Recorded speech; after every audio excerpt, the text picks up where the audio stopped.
Hi there. Welcome to Conversations, where we seek to advance your leader and team excellence by discussing relevant topics that impact today's organizations.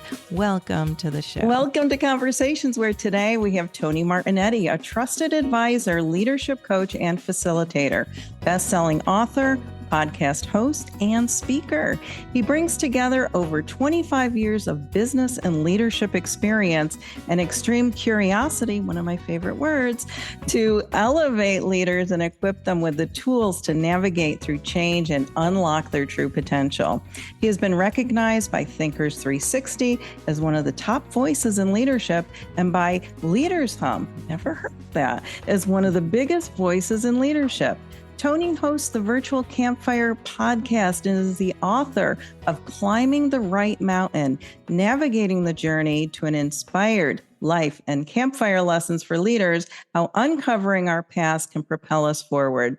He has been featured in many publications, including Fast Company, Forbes, Life Science Leader, and CEO Today. For all you strengths enthusiasts, Tony leads with futuristic ideation, connectedness, positivity, and self-assurance. Tony, welcome to the show. How are you today? I'm doing great, and thank you so much for having me on. I'm thrilled about this conversation. And tell us where you're coming to us from today. I'm coming in from just outside of Boston, so a little suburb called Canton, the town of Canton. Yes, excellent. Well, happy to have you on today and talk about the Leaders Hum. Did I say? Yes. Yeah, never heard of that. But yeah, you have done some pretty fascinating things and you continue to do it. And that's why you are on this show, because I'm going to pick your brain today. Just leave some behind, please. Okay. Oh, well, appreciate you. And your work really focuses on that connection and navigating challenges, which I love. And I'm so glad that we're going to be talking about this today. So I'd really love to hear what led you here. Like, how did you get here in the work that you do? Yeah, I love that question, because when you think about it, connection and conversations like this is what I was craving from the get-go. And I think that was, I didn't know it, but it was something that in the long run, it's what led me here. But let me tell you the story that got me going. My journey started as an artist. I was an artist as a child, and someone who really didn't necessarily do things the way other kids did. I painted rooms and environments that evoked feelings and emotions in other people. And that was the thing that people noticed about me, the art teachers and teachers who saw me. They're like, this is interesting. And not only that, but you're going places with this. And I'm like, cool. But eventually, as you get into high school and everything, the teachers start saying like, yeah, well, what are you going to do for your life? How are you going to make a living? And I'm like, I don't know, architect, maybe, possibly. I eventually decided to go pre-med, because that made a lot of sense, just to switch from being in the artist side of the brain to being in the side of the brain where you start to be more analytical and scientific. And so pre-med did not necessarily go according to plan, even though I did have an interest in science. So I switched into business, because why not? And that got me to this place where I started to work in companies, particularly in the biotech space, which was an interesting connection, be able to bring two parts of who I am into play, the business and the science. And it was really rewarding. I was working as a finance and strategy professional for most of my career in that space. And it was very rewarding, but also felt like there was a missing piece to it. I was trying to be this finance expert, this analytical person. And I think deep down, I knew I wasn't that person, but I just kept on working harder and harder to be that person, until I started to realize that this isn't going to work long term. I'm climbing the wrong mountain, as I would say. And I decided that I eventually needed to change the course I was on. And that led me to leaving the biotech boardroom that I was working at and deciding to leave the room to change the room. And that's what I did. I literally walked out and decided that I no longer wanted to be a cog in the wheel and instead wanted to create my own wheel. Mm-hmm. And that's what led me down this path of jumping out, and I call it the leap to learn what my true future could be. And that's what got me into the space of being a coach and being in leadership development and all the amazing things I'm doing now, which in many ways is connected to the artist that I was. So I feel like I've come back full circle to who I am. Yeah, because there is a lot of creating that happens in the work that you do. Yes. Yeah. And I talked about connection, and I'll say that I think of conversations like this and connections that we make are all very artistic and creative. We find ways to weave each other's narrative together and find ways to make connections that are not necessarily science. It's more art. Mm-hmm. Yeah. Yeah. And it's really, I love how you had the courage to step out of something that wasn't quite you. And I think that that's really a message for leaders to be okay if they feel that it's not the right fit, if it's not with their unique makeup, to step out of that. And that's okay. It's perfectly okay. Yeah. And I also kind of think about it as sometimes it's just reframing the place you're at in your current environment. It doesn't mean you have to jump out and start a new endeavor or go off on your own. It might just mean looking at your role from a different perspective. One of the things that came to mind recently is, if you feel stuck, maybe it's just a matter of having a bunch of conversations with other people to either A, reignite the spark about the role you're in, or B, find a new path because you're talking to people and you're hearing some ideas that have you thinking, maybe that's a pivot for me. Then maybe that's a path for me to explore. But through those conversations, you might hear someone say, yeah, like, here's what's exciting about the field we're in right now. And here's where I see it going next. And you start to think, well, yeah, that's right. I forgot about that, and you start to get double down on what you're already doing. That's good. That's good stuff. Excellent. Well, why is connection so important now for leaders and teams when we talk about them? What is it about that connection? Yeah, I mean, oftentimes I find leaders are trying to do everything in a vacuum or feeling like they have to do it all on their own. And there's a sense of like, I have to be the hero and I have to figure it out on my own. The reality is, the more we get to know the people around us, we start to figure out what do they need to be successful, to thrive. Everything happens through people. And the more we know them, the better it is that we can connect with what they need, but also figuring out that the problems we're solving, we don't have to do them on our own, that the more we engage others, we can solve them much, much more effectively together. So that connection is so important nowadays because the problems are getting more complex. And I think that's what's really, getting into this place. And you may say, well, AI is here to help, right? Save the day. But it is to an extent, but not necessarily, because it's never going to replace the human element. And we need the human element. And especially because there's nothing that AI can do to replace the emotional connection that we create with people. But I'm hearing you, and especially one of your strengths. So connectedness is something that you are naturally good at. It's just something that comes naturally. And when I think about connecting and leaders and how they often are not comfortable connecting with people. Mm-hmm.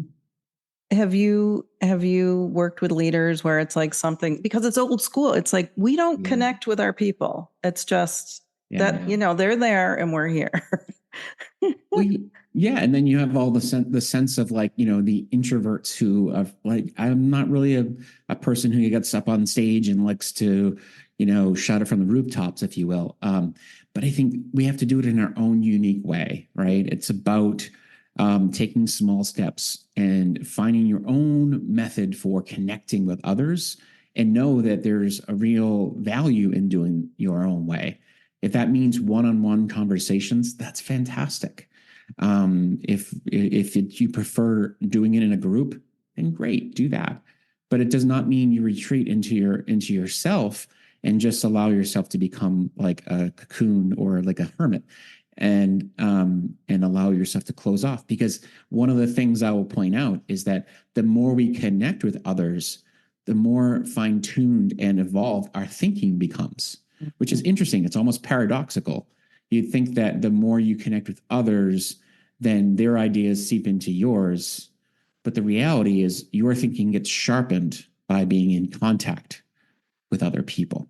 Yes, absolutely. Yeah. I remember a conversation I had several years ago with a CEO, and we were talking about, about being the smartest person in the room. And he says, I know I'm not, and I don't want to be the smartest person in the room. He says, I want to have a team around me who is smart, so we can generate ideas and really, come to the table with new thinking and be able to get things done.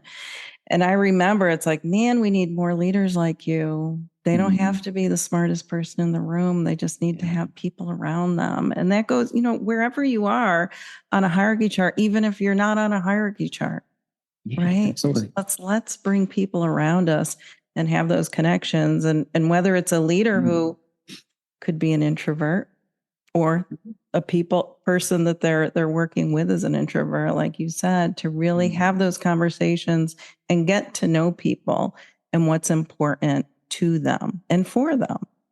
Yes, absolutely. And I think that's a great way to add to the picture, is it's to them and for them, because it's not just a one-way street, so It's great. Awesome. So how can teams build better connections? What might that look like for a team? Yeah, I mean, one of the starting points is starting with yourself. And I think one of the things, you immediately went to teams, but the idea is that you can't be in connection with others unless you've connected with yourself. And I think that's important, is to understand, like, well, who am I really? And how do I really make connection with others? What is my story? What's my narrative? And how do I share from a place that's, the overused term authentic to me? Sometimes we hold back a lot of things because we're afraid. For example, if like you come from a past that is, you grew up poor, or you grew up without a lot of things, and you don't want people to know that, because you feel like they might judge you. Or if you come from a broken family, or, these types of things, it might be something that you would hold back because you're afraid of judgment. So the key thing for you is to understand, what is my narrative?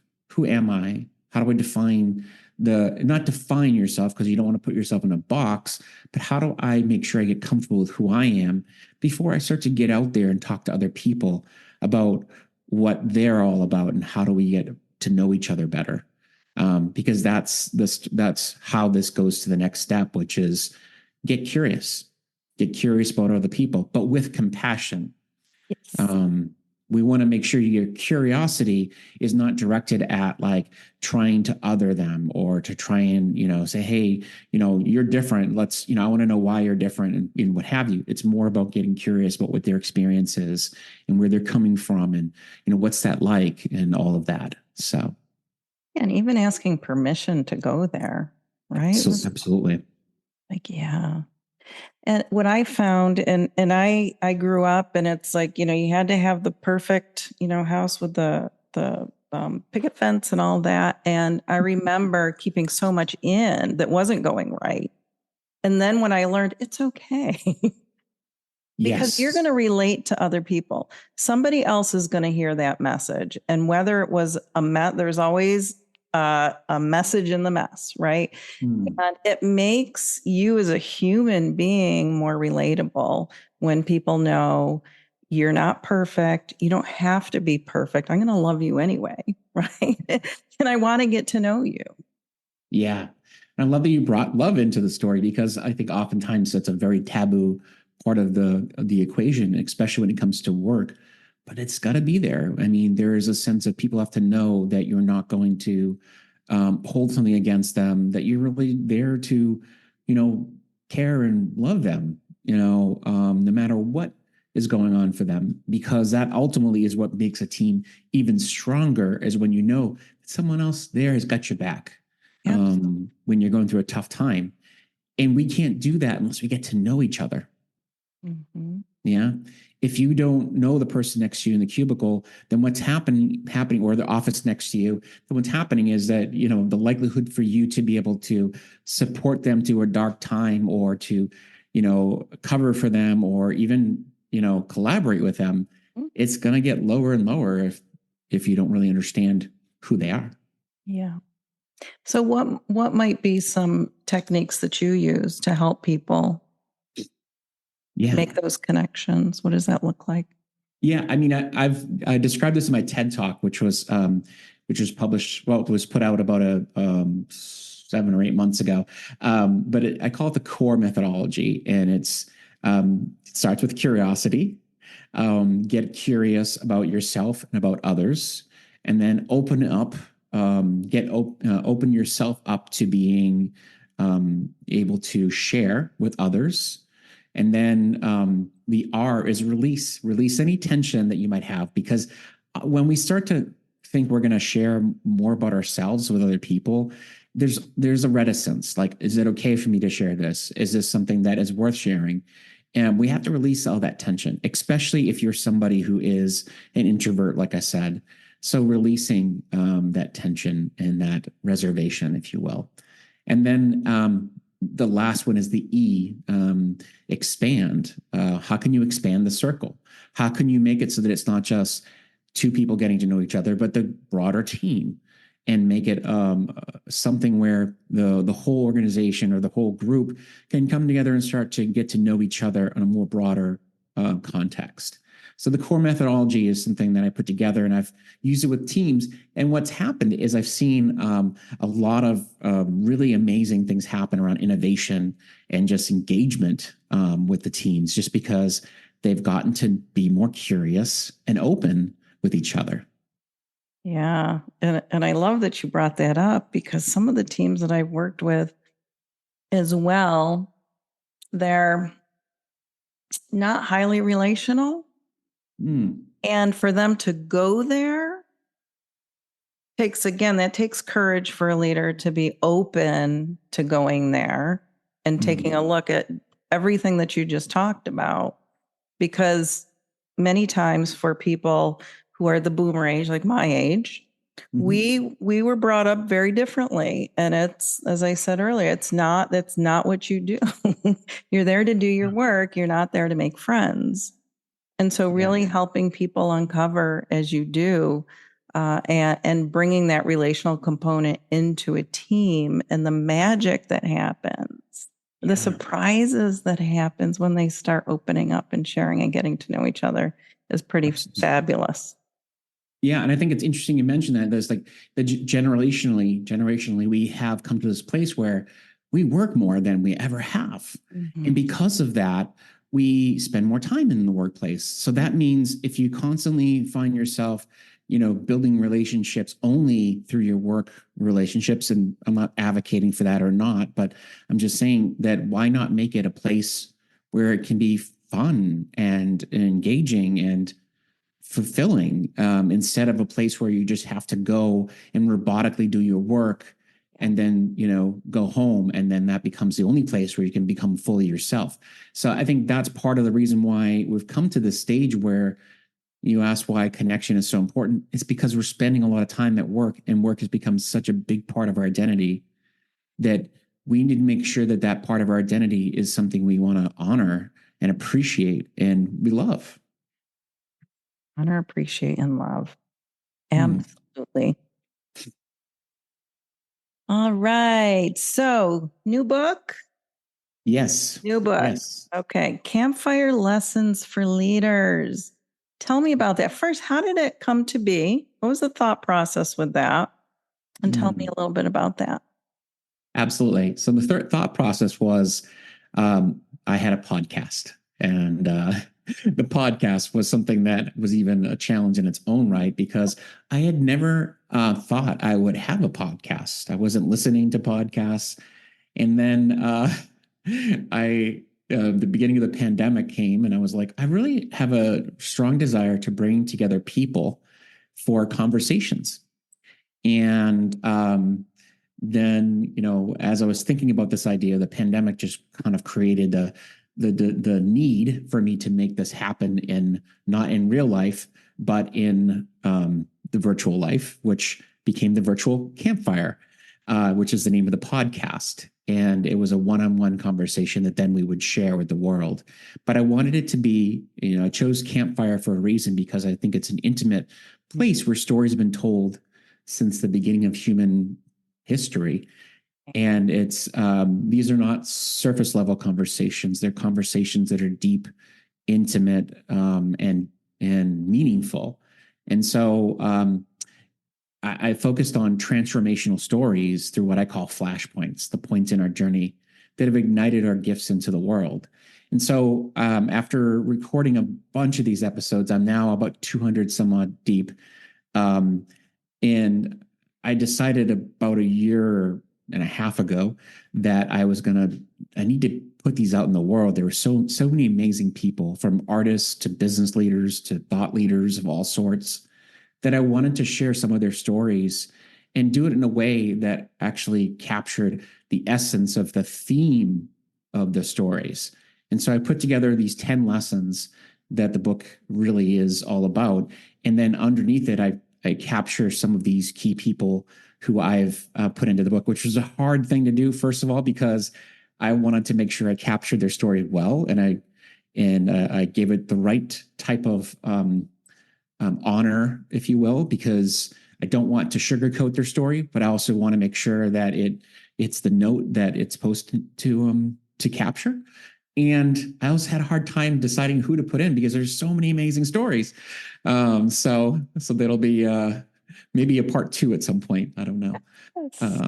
But yeah, so I digress. It's a really a book about these incredible journeys people have been on, but it's also meant to help other people think about where they're at and how can they create the power to look at their past and use it as a fuel to propel them in the future. Because oftentimes we get stuck because we only look forward, but we don't look back and think, what has gotten me to this point? And how can I use that as a lever to move me forward? Reflection time is crucial. And I found that leaders are so caught up in the day-to-day that rarely do they do that unless it's intentional. Yeah. Yeah. And that's an important piece, to be intentional. And then what does that even look like? And it could be different depending on the leader, depending on the person or the team. Yeah, exactly. I agree. I mean, and that's when you think about prioritizing, your things, prioritizing the activities in a given business, oftentimes it's like, well, what's going to drive the bottom line? What's going to drive the next dollar in the door? And I get that. But at the same time, sometimes the things that we prioritize or deprioritize are the things that are going to move us the furthest. And that is the understanding that the essence of who we are as a company, as a person. And that can move us even further than we expected. That, I think, is as much as it seems kind of esoteric, it actually can be the most profound.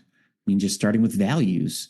If you truly know what you value, you can make much stronger decisions about what to do next because you're making value-based decisions as opposed to just, hey, this is the decision that makes the most money. Okay, great, let's move forward. Don't always pay out that way. Again, it's that mindset shift. Yeah. If you're looking for transformation, something has to change. Exactly. Yeah. If you just continue to make the same decisions based on the same logic of, this is more money, I'll do that, then you'll get the same results, which is just, continuing to run a cycle. But if you want to transform, you've got to think differently, which means slow things down and really consider what is going to drive value for me by knowing your value, which is play on a lot of value there, but you get the point. Yes, I do get the point. And it takes many times having someone come in like you to help with that. Absolutely. Absolutely. So what else about your book? What else is interesting? Yeah, I'll share one particular thing that I think is really important to understand is that not all events in our lives and flashpoints, if you will, are negative or like life and death situations. Like one chapter is about sometime, out of darkness comes light, right? And I think there's a lot of people can see there's been moments in our lives that are really dark, and through that we can grow. But there's also moments in our lives just that are choosing between two really good things and making a hard choice. And in that, really experimenting with a new path. And I think that is just helping people to understand. You don't have to have gone through like a traumatic event, but you have to constantly be thinking, where am I? What's really important to me right now in this point in my life? Is it time for me to make a change? And so I share that because as you read through the book or you listen to the book, you'll find that there's a sense of like, oh, that's what he means by that. Like I can disrupt my life in a positive way and create something very different. And when I say life, it's not just life, it's my leadership and the way I lead my business. So I want you to keep in mind, this is a book for leaders, and your definition of leader could be very different. It could be a leader in your life, leader in your business, leader of a team, whatever you want to define leader as. But it's very approachable in that respect. Yeah, because there's hope there. Absolutely. Right. And I think that's what you'll hear from these stories is that hearing from other people who have done this, and they're not all superstars, meaning like the big time brand names out there in the world, that it's possible. These are things that we can do in our lives to make a difference. Mm-hmm. And in fact, you might be already going through a moment like that you just need someone to give you a little bit of a push in the right direction to think differently about your own experience that will allow you to say, yeah, I mean, I can do hard things and I can make it through this tough situation. And in fact, if I think about this differently, I could use this current situation I'm navigating in a different way. Yeah, get out of that tunnel vision. Our brain is fabulous for doing that, for ruminating and going all to the bad things. Yes. You can do this. Yeah. Needs a cheerleader, for sure. Yeah. What else is important? Yeah, I mean, the other thing about the book that I think is really great and it's interesting because it's not just about the book, it's about what it opens up is we've talked about connection a lot. And it's had me thinking about how the people in this book and the book in general it's about connecting with our story in ourselves. And then ultimately it's about connecting with others. And that's my call to action is really that, if you feel like you've, gotten close to who you are or gotten to know who you are, well, now it's time to start what I call campfires of connection, finding ways to connect with others and broadening the circle so we can have a more fulfilling life. So we can have a better understanding of other people in our workplaces and beyond. So, I think that's my big thing is that I want to make sure that through this book and through the follow-on conversations, we start thinking about, where do I need to connect more with the people around me and have conversations to get to know them now that I'm starting to think differently about my way of navigating. So connection is at the core of everything that I'm thinking about and that I'm speaking about now, because I feel like even though I didn't know it at the time when I wrote the book and when I was navigating through my journey in my work and life, it's become the central theme. Yeah.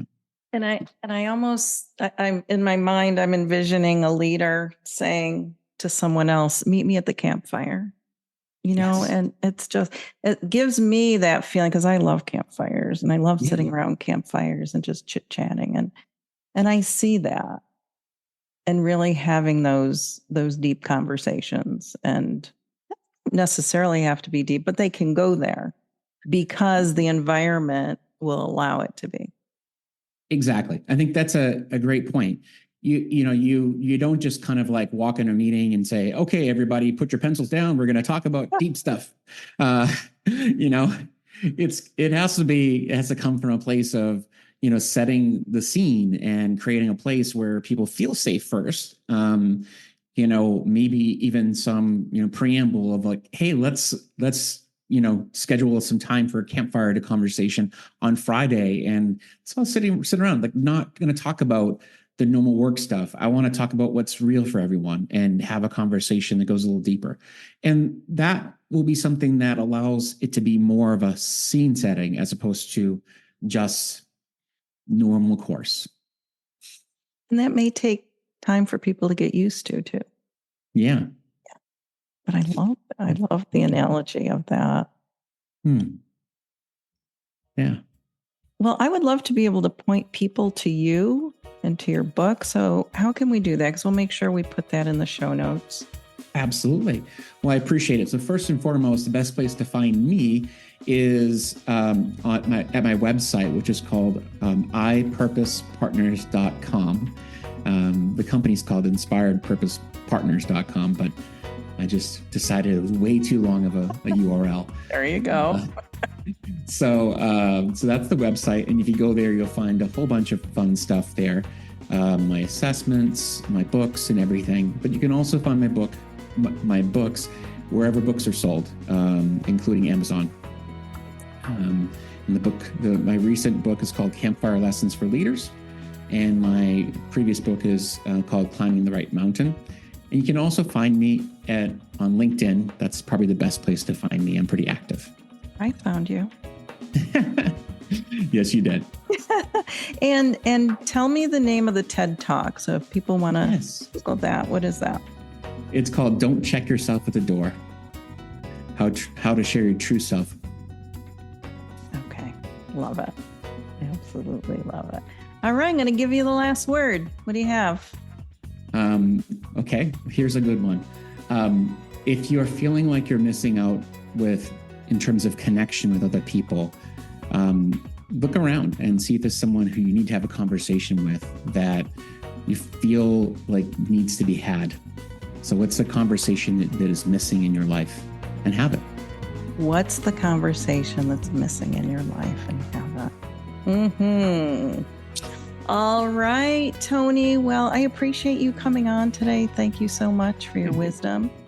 It was a joy to have you. And until next time, you keep doing great things. Much appreciated. Be well. Bye-bye.